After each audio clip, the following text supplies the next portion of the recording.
এই বাটপার পাকিস্তানের রাজাকার। তোদের আবার ধর্ম আছে নাকি? তোদের নবী ধর্ম বানাইছে, তোদের সৌদির কান্ট্রিতে ধর্ম তৈরি করছে, হাজার নারী সঁপে দিয়েছে, হাজার নারীরে ধর্ষণ করছে। তোদের নবী ছেলের বউরে বিয়া করছে, তারপরে ছেলের বউরে নিয়ে থাকছে।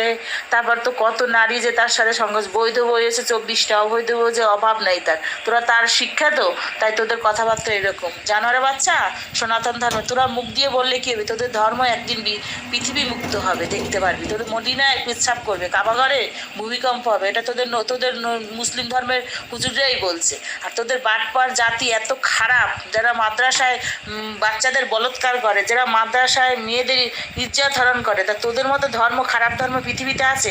দেখ তো, খ্রিস্টান আছে, অন্য অন্য জাতি আছে, তাদের সাথে তাদের কারোর সমস্যা হয় না, তোদের সাথে কেন হয়? তোদের সাথে কেন হয়? এই শুয়ারের বাচ্চার ধর্ম, তোদের ধর্মটাই তো খারাপ। তোরা খালাতো বোনরে বিয়ে করো। শাহবাগিরে না পাছা মুছতো না, গন্ধ আসতো। তোদের নবীর এত নোংরা ছিল, ওর ঘরে মানে মশা মাসি গন্ধে ভাবা করতো, পায়খানা করে থাকতো, গন্ধে কেউ যেত না। আছে রে, কোরআনে দেখবি কি কি আছে। তোদের কোরআনে এসছে সব খারাপ, কাফেরদের মারো, মানুষদের হত্যা করো। আমাদের ধর্মে এগুলো নাই রে, শুয়ারের বাচ্চা।